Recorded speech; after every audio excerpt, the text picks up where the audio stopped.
You are listening to First Metro Securities Philippine Stock Market Weekly podcast, delivered every Tuesday, where we feature timely and relevant discussions on the Philippine stock market and the economy in the hope of providing you investing and trading guidance. Here's your host, Royce Aguilar, from the Research Department at FirstMetroSec. Okay, so hello everyone. Welcome to another episode of this weekly podcast by First Metro Securities. I'm Royce Aguilar from the Equity Research Department.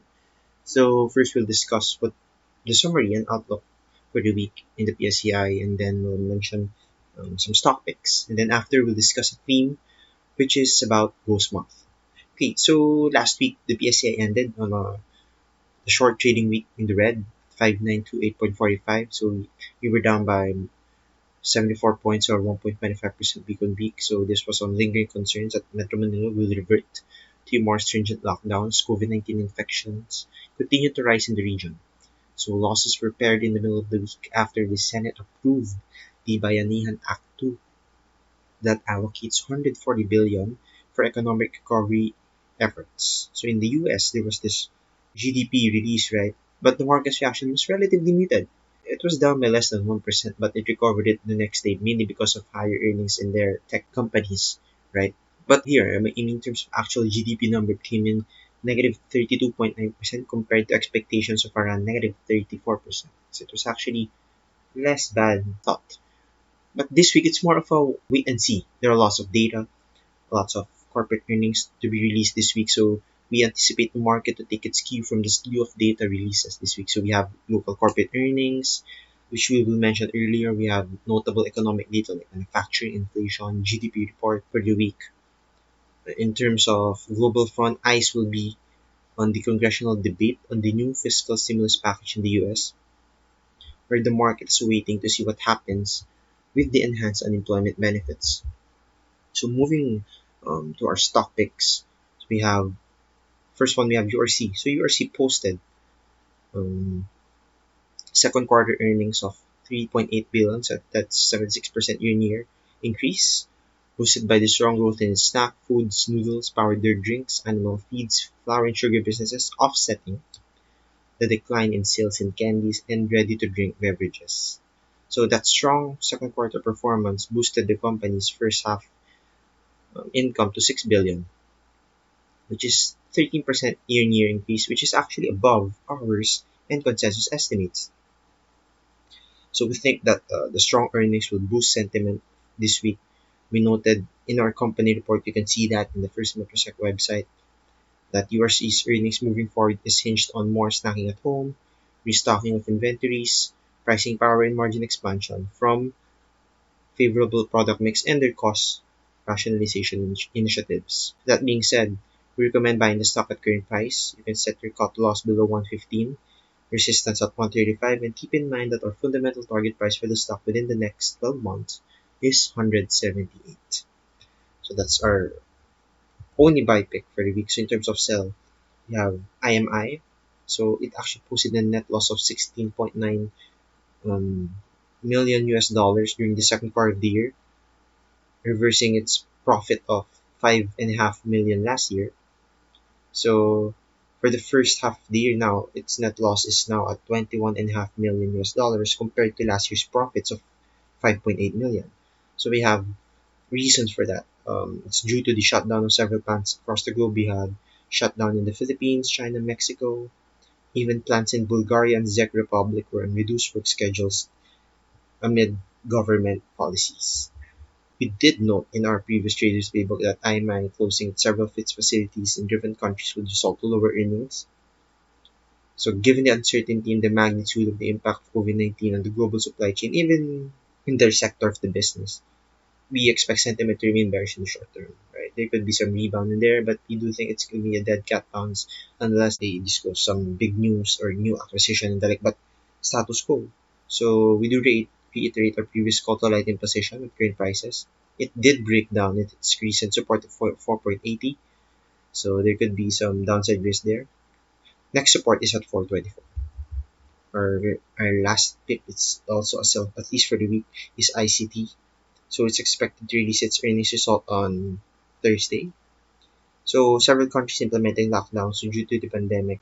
Transport of goods will be significantly affected, which may result, or at least that's expected, right? The drop in ICT sport volume. Most countries also seeing weaker consumer demand, thus overall trade volume is also weak. That being said, there may be significant downturns in ICT's earnings, especially last second quarter, which may be reflected in the earnings that will come out this week. So that may cap short-term rally given the ongoing risk. So we recommend lighting position, especially once it breaks below 92.80, which is its current support right now. Those are our weekly summary, outlook, and picks for the week. So the theme for the week we want to talk about is the start of August, and people dub this as a ghost month, right? And we want to tell some facts around what makes August a ghost month. What is a ghost month? Okay, so the hungry ghost month is the seventh month in the Chinese Lunar Calendar. During this time, Chinese observe rituals and superstitions which are mostly focused on things that should be avoided because these are believed to bring a bad luck, right?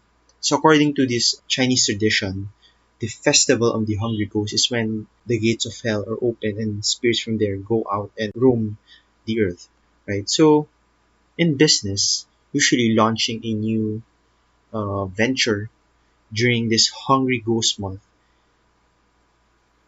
is believed to be not long lasting.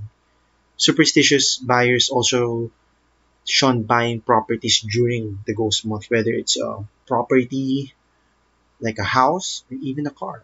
The notion there is this would bring misfortune. Also, this notion that's like getting married, other big financial decision, similar important life events are normally not occurring during ghost month. So the question here is, what happens in the stock market during this hungry ghost month, right? Apparently, there is a very high, or there is this direct relationship between volume and ghost month, because the fact about the ghost month is there are lots of Chinese investors in the Philippines, or Filipino Chinese, right? There's a high probability that the market may move with a downward bias, especially given there's lack of trading activity or lack of volume because of the lack of investors avoiding these big financial decisions or even investment as a whole. Another factor is the ghost month is not necessarily the whole month of August. Every year, in terms of days, there's this minor changes in terms of when is the ghost month and when does it end. When is it the start of the ghost month? When does it end? So for this year, the start of the ghost month is on August 19, and it will be until September 16, 2020. So I'm gonna state some facts here, right? So since 1987, what's the performance of the PSCI during the ghost month? So the PSA actually went down in the ghost month 18 times out of the past 33 years. So that's around 54.5 or 5.4 times out of 10. Since 1987 though, the ghost month actually registered the lowest return in the index compared to other lunar months, around 2% down in the average. While there's a relatively like 18 out of 30 times, that's like tossing a coin, right? It could be head, could be tails, right? But when it does go down, it goes down significantly. That's what history is telling us. But it could be up maybe, like looking at the market right now, it's relatively low already, it could rebound. But if it does go down historically, what is it telling us? It goes down more compared to the other months. Here's the fact. Here's the interesting about it. While Ghost Month registers the lowest return in the index compared to other lunar months, months that come after that, like October and December, they are the strongest performing months. From the year, in terms of average, it has the third strongest month, and nearly over 2%. While December is the strongest month in the year, around 3.5%. Of course, this tells us that there's actually opportunity in the ghost month. For those who are not that superstitious, you can actually start picking up stocks around that month in preparation for the historically strong bear months or historically strong fourth quarter in the stock market. Of course, at the end of the day, we advise investors, even traders, to do research, right? You can read our reports, you can read the news, especially trading activities low. So you have time. Around the ghost month, this is where actually earnings come out in the second quarter. And second quarter earnings this year, especially this year, is up to be the worst like in a long time for most companies, right? So this gives us time to accumulate, especially resilient, relatively resilient, or companies that may be cheap already.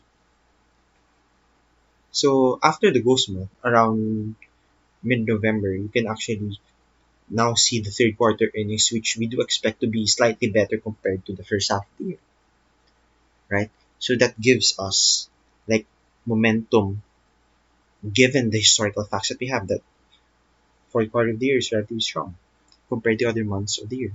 At the end of the day, like what we've said in the past monthly wrap up, the ghost month or ghosts are the least scariest thing to watch out for this month. What we've been telling clients is to watch out for the data that will come out. I've already mentioned expected lower earnings, right? And we also told in the monthly wrap up that at the end of the day, it's a matter of expectations, right? When the market went down to 4,000 and at current levels, it was already pricing in this lower earnings. Now, at the end of the day, the market will continue to go down if it's still lower than expectations. And expectations are determined, especially by fund managers, by analysts' expectations. And to know in terms of expectations, that's the purpose now of our reports. To tell you if earnings that came out are lower, higher, or in line with expectations. If it's higher than expectations, but earnings came in lower year on year, that's actually still good. So what should we be watching out for this month? So of course, in the news there has been COVID-19 cases has still been the headline, right? So we should continue to watch out for that, especially in NCR and Visayas where bulk of the cases are right now. We should also watch out for the COVID-19 cases in other parts of the world, like in US, in Europe, where we are seeing a resurgence of cases. There's also this US-China situation. We should still watch out for that. US blaming China for the pandemic, China not buying enough agriculture goods based on news, based on the data that we watch. That's something to continue watching out for. And again, corporate earnings, both in the US and the Philippines, that will continue to drive market in the next couple of weeks at least. And lastly, economic data. For this week, we have inflation on the 5th of August, and we have GDP on the 6th of August. So all this week. Again, also this week at Friday, we also have OF remittances data for the Philippines, back lending data, right? We should continue to watch out for the PMIs. So that's what you should watch out for. I'm gonna mention the earnings results this week. At least those earnings results that we see in PSC Edge. We have the earnings of Metrobank on Tuesday. At least there's an analyst briefing on Tuesday so that we have more color in the earnings that was already released. There's also the earnings of Globe on Tuesday. I'm just mentioning the PSI names. I'll also mention the notable second liners. For Wednesday, we have MPI, SM. We also have Emperador there, DNL. On Thursday, we also have ICTSI. And we have the San Miguel Group. So we have the Petron, the San Miguel FB. We also have PLDT on Thursday. On Friday, we have Ayala Land. Based from my prior research, historically, there's always this PSEI review, right? In the past couple of years, the announcement has been around August 8 and August 9. I guess this is one thing we should continue to watch out for. There are rumors that I believe SEC, not necessarily rumors, but other brokerage reports saying that SEC might be removed from the index. So that's a risk for the stock, right? So should it be removed from the PSEI, that there will be downward selling, significant selling pressure. Of course, SEC has been facing its own problem in terms of operations, lower coal prices, and the like. So something we should watch out for. So lots of things to be watched out for. I must say, ghosts are the least scary thing to watch out for in August. That's it for the week. I hope we've mentioned some brief facts on how to strategize in this ghost month and how to instead be fearful of the ghost month Instead, take it as an opportunity to prepare for the historically strong fourth quarter of the year in the stock market. So that's it for me. I'm Royce Aguilar, Equity Research Analyst in the First Metro Securities. And as always, your future first.